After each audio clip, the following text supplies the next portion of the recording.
Hello, everyone, and good morning to the Tuesday after Monday Night Raw review. We're gonna get started right away. This is Raw for April 28th, 2025. This is week two. We are moving along right ahead towards Backlash. First, right off the rip, two things. Number one, what the fuck is up with Netflix? I don't know what kind of stupid shit was happening when streaming services started introducing commercials. I never liked that, but now you want to put commercials, fine. But don't put commercials in the middle of matches. We'll get into the matches that I've been missing because I had to cut to a commercial break. What the hell is that? How are you going to make me miss 3 minutes of match? 3 minutes of a match, and it's not just one match, multiple matches tonight. Definitely I was missing entrances, whatever the hell was happening there. What is that, Netflix? Second thing, this was the Sami Zayn show for Raw. It was all about Sami Zayn. As we started off, we had a recap, and I'm gonna have to say something about the recap later on, just because if every week they have to do a recap, it kind of defeats the purpose of having to watch every week, you know? Now, obviously, you should still watch it because they're not going to recap everything. So you're not going to get uh, the entire show's recap, but maybe the things you wanted to see are not the things that they're pushing. You know what I'm saying? And recapping every single week is just like, I mean, it could make it more accessible for people to just start, whenever, and they're able to know the context and the story going into it. But then, what happens to people then that do watch it every week? We got to spend minutes always remembering what happened last time and last time. It's like those moments in TV shows when you start the next episode and the first thing they do is do a recap of like the story beats for like 5 minutes, but then it's like I just saw this last week, or I just saw this a few minutes ago because I was binge watching. I don't need a recap. But anyways, start off with another recap and Seth Rollins to start. And this started the entire show of the Sami Zayn show because Seth Rollins comes out with Braun Breaker, with Paul Heyman, talking to Ish about how good he is, how he's the new, how he's the future and all that. And Sami Zayn comes out. Sami Zayn came out last week to congratulate Uso for, winning the belt and all that. And now he comes out again to have a talking to with his friend. It reminded me a lot of Randy and Cena that we had on Friday, where Randy came out to try to, teach John to be a parent and get some love, and that'll fill the void in his heart. But shut up already. Like, it's so weird because it's like we just did this on Friday. You know what I'm saying? Like, we're doing this again where two longtime friends are at odds with each other because one is, doing heelish activities and the other is trying to, like, bring him back. So it's like, okay, like, we already see this with John Cena and Randy Orton. Now we're going to just do the same thing with Seth Rollins and Sami Zayn. And then Seth Rollins, playing up the whole dealer wheeler type of guy, offers him to go to SmackDown and you won't get hurt. Which, I mean, okay, Sami Zayn's not just gonna go to SmackDown because you say so, but at least it was there, and it still plays up Rollins as this wheeling guy. Fine, and that was it, and that was it for me. That was just it, and then it was an offer to SmackDown, and then he walked away. That was basically it. Okay, fine. We next match is the first match of the night we have is Rhea Ripley versus Roxanne Perez. I do not like the fact that we have not seen Bianca Belair since WrestleMania. Bianca Belair is way more deserving of more airtime and championship run than Rhea Ripley. Again, I have to talk about Resident Evil 8 in my playthrough and me discovering that Lady Demetress wasn't what the social media bubble was telling me she was. I remember going into it and hearing about Lady Demetress and how big she was and how over she was, that when I played the game, it surprised me to hell that she wasn't a bigger character than she was. Same thing with Rhea Ripley. She was this big person. She's on social media. Everyone is talking about her. I catch up on the year leading up to WrestleMania 41, and she only wrestled like 4 or 5 times. There's 365 days in the year up to WrestleMania. Take away holidays, take away breaks, take away injury time. There is still plenty of days to go and fight, and she did not. How am I so? Again, social media brought me into this bubble thinking she was somebody, and then she didn't wrestle for a long time, and then wiggled her way and Hogan her way into a title belt match at WrestleMania. For what? And Bianca Belair is nowhere to be seen. Bianca Belair has something to say last week, about Rhea Ripley, and she rightly called Rhea out, that Rhea complained her way into getting into, the championship title belt, the title run. And then she's now here fighting with Roxana Perez, okay, and having Io come back to pay her back for Rhea saving Io last week. And Bianca Belair is nowhere to be seen. They literally just, I don't know what they're going to do, but I don't like it. I don't like how they're setting this up. Because it looks to me like they're going to put Rhea and Io together against Roxana and Julia. Okay? Like, what the hell is this? I mean, if Rhea Ripley starts wrestling, if she starts coming out week after week or maybe every other week, and she's putting it down and she's wrestling, I'm like, okay, you know what? Fine. I'll give it to Rhea. But from what I saw last year, nah. She is nowhere near what social media led me to believe she was. And this fight between Rhea and Roxanne reminded me a lot of Jade and Tiffany on Friday. And I say that because Rhea Ripley is obviously a powerhouse compared to, what's her name, Roxanne. So it's like there's no ring psychology. Like, she's a powerhouse. Give her big power moves. But Roxanne was able to keep up, very much like Tiffany against Jade Cargill. And like I mentioned in my SmackDown review, Jade Cargill was a beast. It had to end in a DQ. I think that's how it ended in a DQ, because if not, Tiffany was going to look like a fool losing to Jade Cargill on the first time they fight, even though she absolutely would have lost to Jade Cargill. So right now with Rhea and Roxana, I was thinking the same thing. I was like, Rhea should win this easily. Good work on the leg to, to tap her out, to make her, unable to move, immobilize her. That's good stuff. But it was just I don't know. It's I saw this match on Friday. Now we're doing the same thing. A big powerhouse Rhea versus smaller, wily, Roxanne. Very much like Jade Cargill versus Tiffany Stratton. Also, what the hell is up with this crowd? I didn't notice it that much last week, but now it's just becoming more apparent. What the hell is this crowd and these commentators talking about instant classic and this is awesome? Stop doing that chant. Everything cannot be awesome, because then nothing is awesome. And also, what the hell is an instant classic? This is just a regular one fall match between Rhea Ripley and Roxanne Perez.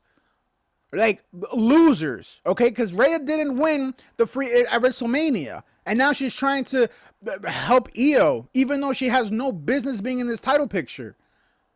And then Roxana, they're just, NXT is just doing some light work to start some feuds or whatever. This is not an instant classic. What are you talking about? What are you talking about? And in the middle of this damn match, I get my first 3-minute ad. They seriously just put an ad in the middle of this match. So there were 3 minutes that I didn't know what the hell was going on. But I was pissed because I didn't know why that happens. Why are you going to 3-minute commercial break when there's a match literally in the middle? But we come back, and they're they're fighting off and stuff. And Rhea is selling her leg, which I appreciate. She's selling her leg. She's doing her moves, but her leg hurts. That's good stuff. I appreciate that selling. The match wasn't that bad. It was definitely not. I guess from what I always mention with the ladies' matches, there's not that much. Wasn't that slow. It wasn't like I saw too many times. I don't think I saw any really where I could see the moves and the bumps that they were gonna take before was gonna happen. So at least that was better than Friday's, because Friday, yeah, there was a lot of that, and also last week's as well. So it wasn't that bad. But to call it instant classic, as the commentators did, absolutely not. To start yelling, "This is awesome," absolutely not. It's not. There's nothing special here going on. It makes sense that Julia comes out. It had to be a DQ, very much like what happened with Tiffany and Jade, because if it wasn't, you were going to make your champion look bad. If Rhea lost this match, she was going to look absolutely stupid because, very much like Jade, they're powerhouses of women compared to their opponent. They should absolutely demolish them. Jade Cargill should have won against Tiffany Stratton if it wasn't for the DQ from Naomi. And Rhea Ripley should have easily won against Roxanne if it wasn't for the DQ. You know what I'm saying? Like, that, like, you can see throughout the whole match, you're like, okay, my money is going to be on Rhea, my money is going to be on Jade, and we have another DQ finish, very much like we had with Jade and Tiffany. We needed a DQ finish so Rhea doesn't beat the person you expect her to beat, you know? Like, she's like half Rhea's size and height, bro. And of course, because they're both coming out and beating up Rhea, Io Sky comes out to help Rhea, but I don't want this buildup of them teaming up, then take the two NXT ladies, because Rhea should easily overpower them. You could do a 2-on-1 handicap match, Rhea Ripley versus Roxana and what's the other lady's name? Julia. And Rhea would win. There's no way she shouldn't win. I mean, okay, maybe if you put some weapons there, some double tag team moves, but yeah, Rhea should absolutely win, but and I don't want this buildup of teammate between her and Io Sky, because where the hell is Bianca Belair? Where is Bianca? Bianca seriously got swept to the side when she did everything right. She put everything right. She wrestled when she had to wrestle. She refereed the match between Io and Rhea down the middle. She did everything right, and now Rhea Ripley is taking over. We finished WrestleMania. Io Sky's the champion. Okay, Bianca, get out of here. Bianca's out, and now it's Rhea again with Io Sky. What the hell? Where's Bianca? Seriously, not even like a segment of hers. And so, yeah, like Bianca should not be left out. I wrote that because that's exactly how it feels. Bianca did everything right up until WrestleMania, lost it at WrestleMania. That's it. That's all it is. And now we just move on. Now it's Rhea and Io. Even though we just had that when Rhea finagled her way into the triple threat. Now let's continue doing it and push Bianca to the side. I don't like it. But I will commend Julia and Roxanne for good heel work. They came out together, beating on her 2-on-1. It's good stuff. I believe them to be good heel workers, at least from what I saw. So I appreciate that. But yeah, it ended. The match ended in a DQ.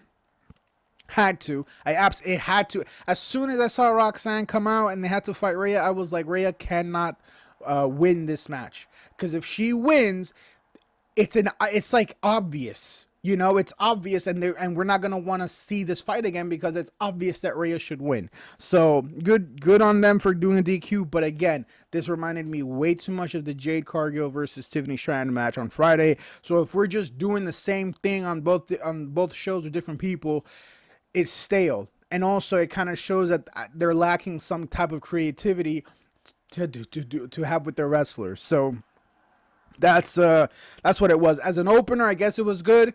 You know, Rhea Ripley's a fan favorite for some reason. Io Sky comes out, pays her back, you know, for saving her last week. We're gonna see how this continues between them. I don't want them to team up. I don't want this. Where's Bianca?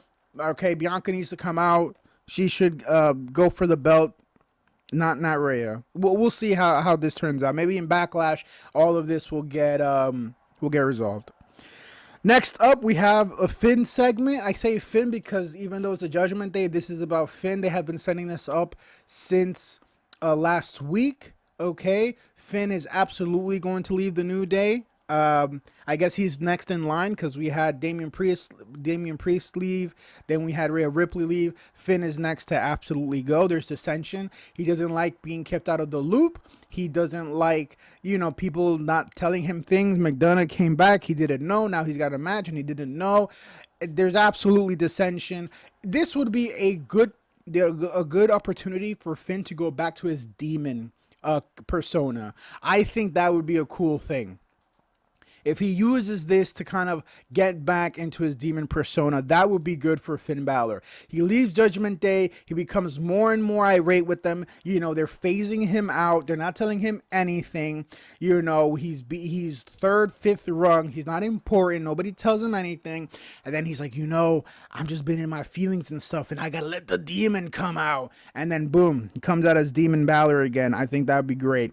That would be a great, and he would be face against his old teammates Judgment Day and against Dom, who is absolutely the top dog in the group. It's obvious. That's why Finn Balor is displeased. Dom is not top dog, but instead of keeping all of them in the loop, it's just Dom and his girl Liv Morgan. That Finn's feeling phased out. So yeah, this would be a great opportunity for him to go back to his demon persona. So we'll see. We'll see. The Logan Paul segment, he came out. Great heel work. He's a good heel. I don't know if it's natural or not. I don't know if it's just because of who he is, but it's great heel work. Attacking the fans. He's like, hey, I beat AJ Styles. I'm coming for the championship belt. Good stuff for him. Uso came out. I thought it was a bit heelish of Uso to interrupt Paul in the middle of his talking. I don't think babyfaces should do that. That was a little bit like, a heel move. Like, let Logan Paul finish what he has to say, and then Uso could have been something like, oh, this is my response. Blah, hit him with a super kick or something, but not to do it in the middle of him talking. That's a bit heelish. But I think it was good. Now we know that it's going to be Logan Paul versus Uso at Backlash. I mean, that's obvious what's going to happen. It's not going to happen. Now, are they going to put the belt on Logan? We'll see. I've already mentioned it quite a few times with my playthrough of 2K16 Showcase and also my first reviews of the new season of WWE. I want my wrestlers to defend their belts. That's what I like. I don't like wrestlers with belts that then do part-time, that don't defend on a weekly basis. And again, you don't have to defend on a weekly basis for me. Every week, every other week is good enough for me, but you gotta defend it more than 4 times that Rhea Ripley fights, and more times than Cody Rhodes did throughout his year where he lost it in WrestleMania 42. So if you want to put the belt on Logan, put it on him, but I want my champions to actually defend. Logan gotta come out every other week. I expect him to defend it. Okay, that's just what I demand of all of my champions. So yeah, the segment was good. It's obviously set up for now. Uso's next opponent is now Logan Paul. Two big they all kind of have egos, but Uso is getting absolutely his momentum from WrestleMania. Gunther is out. He's suspended indefinitely for the attack. We'll get to that. We'll get to that. But yeah, good stuff. Good solid promo from Logan. Jay's accepting it. We're gonna have them fight at Backlash for the belt. We'll see. We'll see how that match turns out, but I think it'll be a good match. Depending on how Backlash kind of fills up the card, it might be the best match that we'll see at Backlash. But we'll see. We will see. Next up is the War Raiders versus Finn and JD McDonough. I mentioned it once. I mentioned it 3 times. The War Raiders I don't care for. I appreciated the New Day coming out and kind of echoing the sentiments I had, oh, it's impressive because he's fat. It's impressive that he can do these moves and run around because he's a big guy. But this is where I had another 3-minute ad during the match. I had a 3-minute ad before the match started and in the middle of it because I didn't know the New Day were out commentating until we came back from commercials and they were there talking with Michael Cole and Pat. So yeah, I didn't know the New Day came out to be commentators. But they were there, and then in the middle of the match, also they had another 3-minute ad during it. I don't know why, it pisses me off because why am I missing 3 minutes of a match? This match was nothing. It was nothing. I remember when the War Raiders came out in their entrance, the crowd was silent. Nobody cared. There was no cheering or anything. The War Raiders came out and it was dead quiet. Well, not dead quiet, but it was just quiet. You could absolutely tell the difference between how the crowd was before these people came out. It was silent. There was no cheering for these guys. So, yeah, and the New Day came out doing their commentating. It was a decent match. They hit their moves. Obviously, Finn is becoming more and more disoriented. This was a story match to me, just because this was really about Finn continuously losing and being phased out of the Judgment Day, he had to fight alongside JD McDonough, which JD McDonough, good for him. He came back from injury, got right back into it. Good for him. But you know, it literally just was for him to lose so he could become even more impatient and frustrated with the Judgment Day. War Raiders winning, again, is just to put them in the contention for the tag team belts against New Day, which we already had throughout the year, which we already had it resolved in WrestleMania, but they don't have enough people for tag teams that they're just like, let's just keep using the War Raiders then. Let's just keep using them. And then let's keep putting, Finn with whoever in a tag team, because, yeah. So that's kind of what it is. They don't have no idea what to do with Finn. We're just waiting for his eventual departure from the Judgment Day. At least that's what I'm waiting for. And again, I think this is a good opportunity for him to go back to his demon and do that persona. Next up, we have Sami Zayn again. We had a few segments of Sami Zayn throughout the night. Again, this was the Sami Zayn show. Everybody offering their opinions on what he should do. Everybody talking to him. He having to make a decision. Paul Heyman playing his same role that he's had for quite a long time now. Giving him, a chance to the winner against Randy Orton and John Cena. There is no pull. There is no pull, no favor, no nothing that Paul Heyman has that he can get Sami Zayn to go against the winner of Randy Orton versus John Cena for the belt. Paul Heyman doesn't have that kind of juice. Get out of here. Get out of here. There's no way. Sami Zayn, out of nowhere, he's going to go and face off against the Undisputed Champion of whoever wins at Backlash? Get out of here. I didn't believe it as soon as it came out of his mouth. So good for him. And then we have the Becky Lynch segment.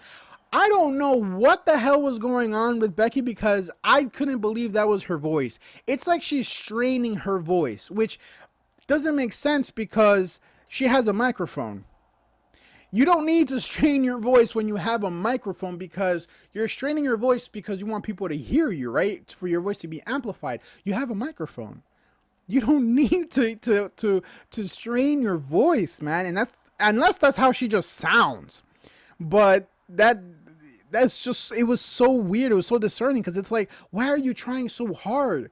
You could just talk regularly. But I think it was a pretty good heel work in a way. I say in a way because it just came off like a mad woman, and not even a good mad woman. She was just saying shit to say shit. Of course she was calling out her frustration and, she's the one that took Bailey out. Oh, whoop-de-doo. Like, we already knew you took Bailey out because you wanted to come back and you Hogan'd your way back into it and you kind of screwed her over to make a comeback at WrestleMania. But now you're just kayfabe accepting that you injured her. This is like, okay. Like, we already knew this. As soon as she pulled the manhandle on Lyra last week, we're like, okay, absolutely took Bailey out. And now she's mad. Now she doesn't like these new women thinking that they could come in and think that they could do whatever. Man, get out of here with that. And then, so she did good. I think she did a good enough to heel work. Valeria, of course, came out. Good baby face. They talked, she said what she had to say, and they got into it. I think it was good.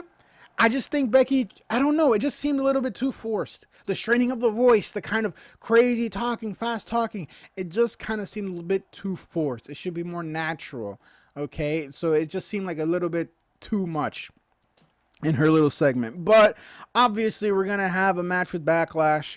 Obviously Becky now wants the belt. We'll see if they put it on her or if Bailey comes out, and has a triple threat or maybe, fights.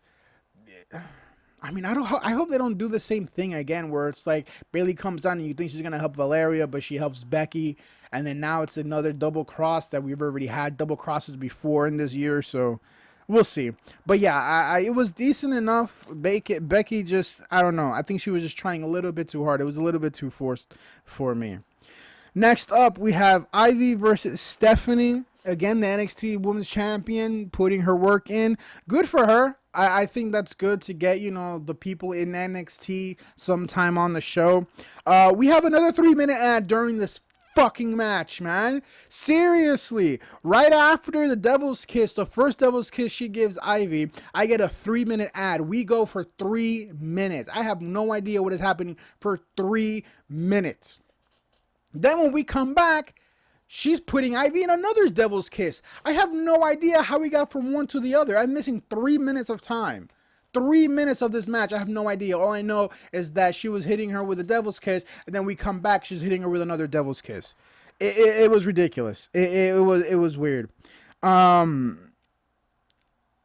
So yeah, I missed half this match. So it was okay.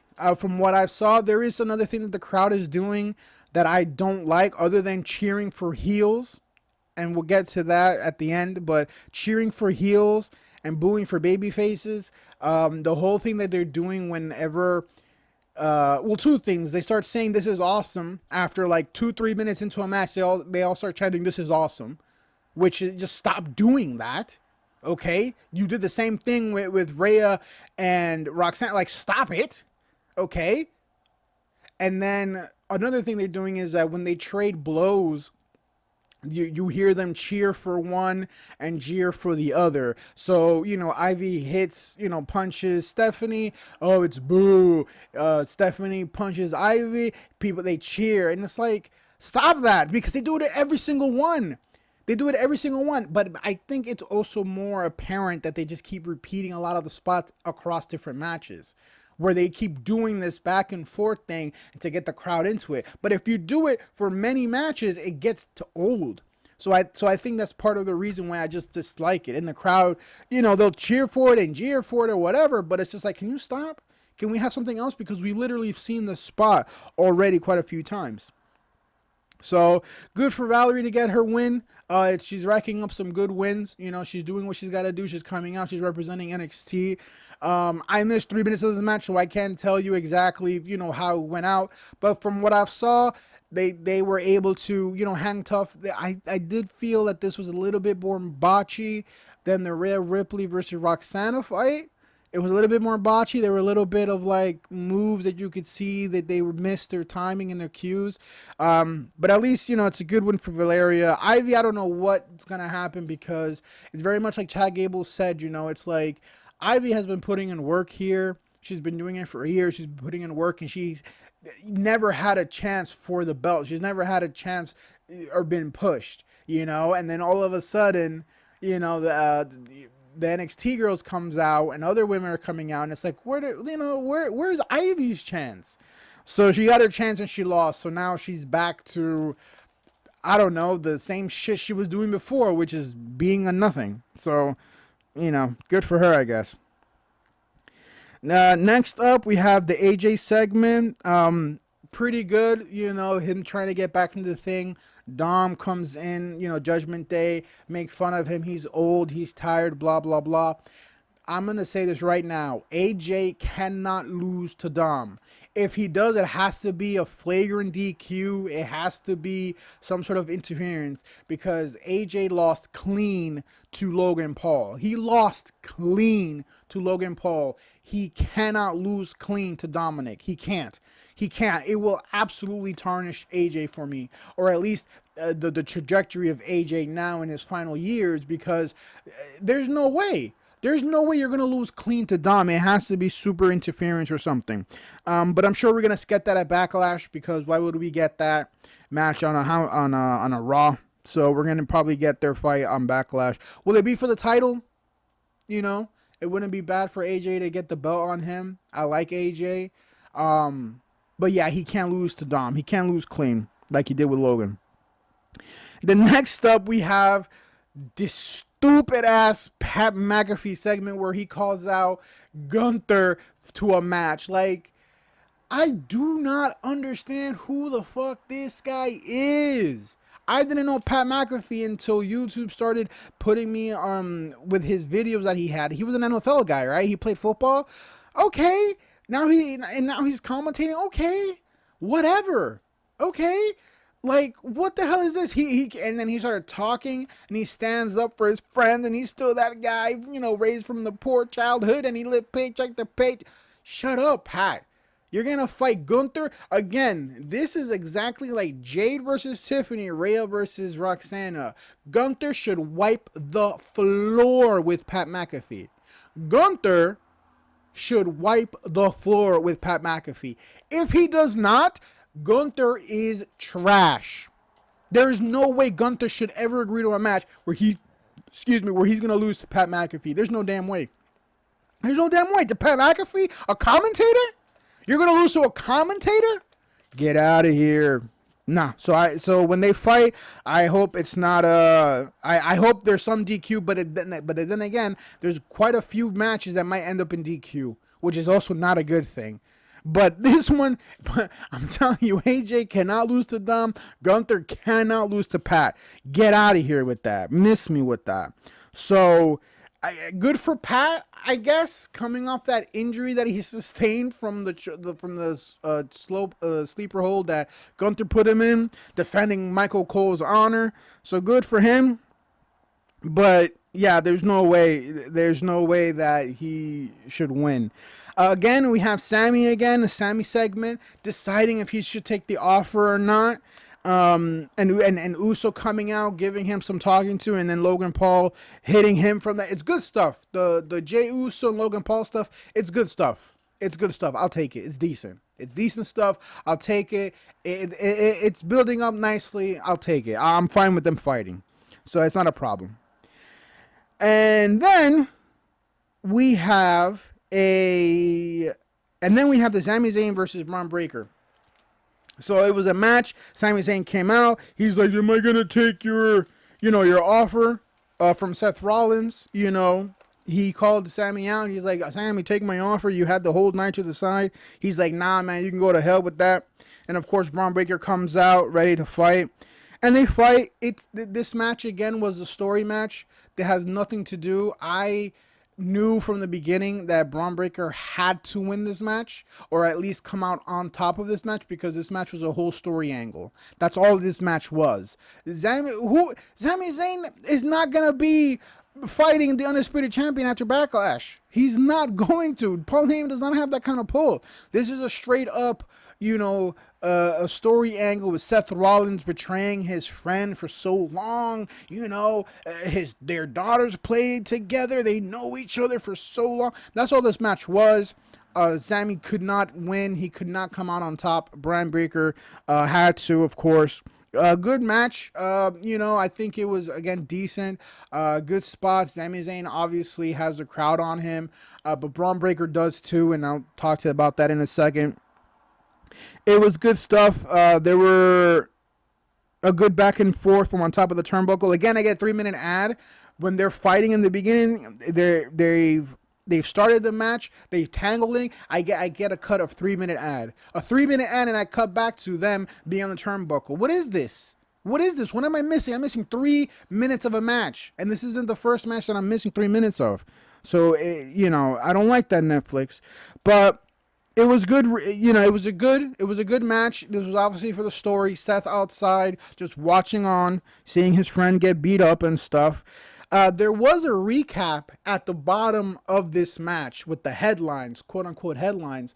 And I don't know if I like that, because it's like, I just saw this. Like, I've been watching this show since it started. I know what happened. Why are you telling me about Rhea Ripley and Io coming out? Why are you telling me about... Logan Paul coming after Uso for the belt? Don't tell me stuff that I just saw in this show that I'm watching. I don't know if I like that, because again, what's the point of me watching any other thing if I could just come to the end and get a recap? So yeah, that I don't know how I feel about that, but this match was a total story angle. I do think the close-up was a bit stupid of Seth telling, Sami, like, take the offer, and Sami telling him to go to hell. The audience doesn't hear that. The audience didn't hear that. They're not mic'd. It was for us at home to notice that.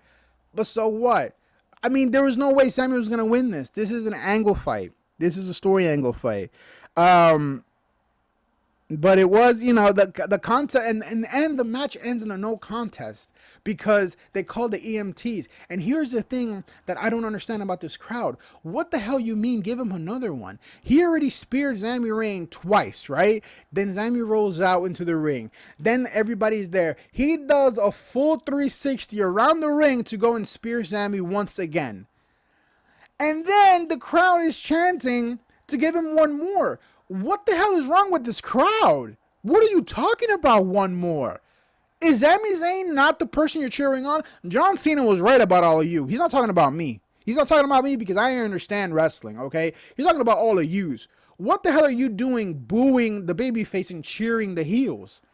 Braun Breaker speared this guy twice. Sami Zayn, the person you guys all love, the lovable, go-lucky guy, happy attitude kind of guy, right? You cheer this guy, and then you cheer for him to get speared again. He already got speared 3 times. Twice in the ring, and then once with all the EMTs and the other refs coming out. You already speared him, and then the crowd is chanting one more. What is this? Why are you cheering for one more for Sami Zayn? John Cena was right. How are you going to cheer for him, for Sami Zayn, and then cheer for him to get hurt again? You're supposed to want him to come out on top. What is wrong with you? John Cena was absolutely right. John Cena was absolutely right. Like, that's so freaking weird. And then it ends with them calling the EMTs, which, is good because it also makes Sami come out strong. I mean, obviously, he had to have the match called, but he didn't lose clean. Okay, he lost, but he didn't lose clean. And of course, to top off the story angle, Seth Rollins goes ahead and curb stomps him. And that is that. Now we know Seth Rollins has betrayed his friend, very much like John Cena is going to betray Randy because, he's not the guy who he was or whatever. So now we have the same thing. He curb stomped them. And then we have Seth Rollins with Paul Heyman and Braun Breaker, the future, and they're willing to betray his own friend. So he's going to, they're going to just steamroll right ahead. So for this Raw, I'm going to give it a mid, another maybe a 3 out of 5. It was definitely faster than last week's. It went by much more smoother in a way. Of course, I was just missing 3 minutes of every match. So it's not like I was kind of like watching the product. I had commercials all the time, but at least we got stuff going on. We got the feuds coming out. We got, Logan Paul in the chat for Uso, Dom with AJ, Rhea Ripley and Io I dislike that, but I like Roxanne and Julia. Stephanie, of course, is racking up her wins. So it's good stuff. There's a lot of fires going on starting out. So that's good, but it's still wasn't anything spectacular. And the main event was just a straight up story match where Sami Zayn had no reason to win. And it kind of got ruined for me because the crowd was chanting for Sami and then to get speared again. And I don't like that. It's like, what's the point? Who am I supposed to root for if you want the guy you're rooting for to get hurt and lose? That doesn't make sense. So this Raw was a mid, but at least we have some feuds going. We'll see how this is going to ramp up because they keep telling us that Backlash is already next week. So we're going to see what they're going to do because another issue would be that they rush these feuds and these storylines to get to Backlash. Because Backlash, of course, is the first pay-per-view after WrestleMania. So, and they already have Cena versus Orton. So it's like we got to build out this card. So we have a week or two before we have Backlash. So we'll see what stories happen and how they're going to rush through this and just throw shit at us before Backlash. So that's my review for this SmackDown April 28th. Hope you guys enjoyed it. I'll see you guys tomorrow for my continued playthrough of Dead Space. And I hope you guys have a good rest of your week. Until then, guys, take care and be safe. Bye.